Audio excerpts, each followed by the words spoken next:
the previous year, as the chairman has highlighted, the board gave oversight to the work that we were doing, and we were focusing on three main areas. One was really membership engagement and involvement. How could we get you members to be more involved in the affairs and in the running of the federation? You will see in the report all the forums and the events that we held. We were also focusing on lobbying and advocacy to influence policy and the environment in which business is done, the regulatory environment, and providing advisory, representation, and quality services to you. The Employment and Labor Relations Court continues to be very busy in terms of the large number of cases that are taken there. In the year that's gone, 368 new cases were filed in this court, which we were handling. There are more cases than that were filed, but those are the ones we got as new briefs in 2017, bringing a total number of our caseload to 1589. There have been some developments in the legal field and some major decisions, landmark decisions, made by the court. One is the Court of Appeal decision reinstating the sections of the Work Injury Benefits Act that had been declared unconstitutional. Employers have continued to advocate for skills development, for the skills development model that is demand-driven, as opposed to the current one, which is supply-driven. And it is important that we as a country develop skills and competencies.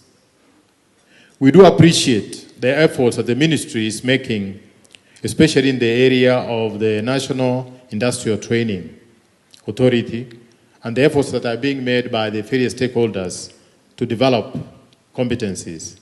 However, still, we are far away from developing, coordinating the various institutions, that is, industry, academia, and the stakeholders to seriously consider and dialogue over this issue.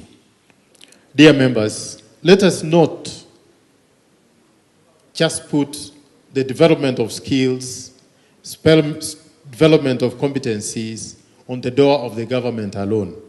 We as employers and stakeholders and the industry have a big role to play in this. I am cognizant of the fact that FKE, being the most representative employers organizations in Kenya, with over 4,000 members drawn from all sectors, plays a critical role in our economy as a country.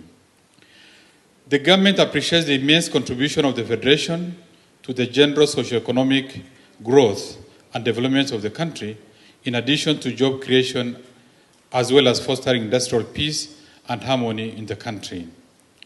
Distinguished guests, this forum, aptly themed Skills Development and Future of Works, gives us a unique opportunity to collectively reflect on the status of the attainment of our envisioned development aspiration as a country. In the context of the Vision 2030, the Sustainable Development Goals, and our President's Big Four Great Agenda. As you are aware, the Kenya Vision 2030 is our country's overarching development blueprint covering the period 2008 to 2030. It aims to transform Kenya into a newly industrializing middle-income country, providing a high quality of life to all its citizens by the year 2030. The vision targets a sustained economic growth of 10% per annum over the next decade. Additionally, as a country, in order to take our rightful place among the community of nations, Kenya has adopted and domesticated global frameworks and conventions that support the various sustainable development goals. Of particular mention is the SDG goal number 8 on decent work and economic growth. That is premised on the assumption that the least developing countries will attain an economic target of at least 7% of their gross domestic product, GDP annually. In this respect, it is noteworthy to mention that achieving higher productivity will require upgraded technology along with innovation, entrepreneurship, and the growth of small and medium-sized enterprises.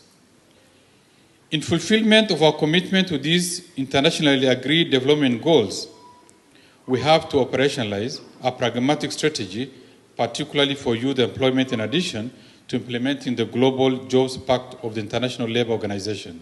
Allow me to congratulate your organization for partnering with the United States International University Africa in the rollout of the Executive Diploma in Industrial Relations. This course has become popular with employers as it offers practical training to human resource managers from industry. The training is geared to real work institutions. I must also appreciate the advocacy work undertaken by the Federation through representing the members at the local, regional, and international forum.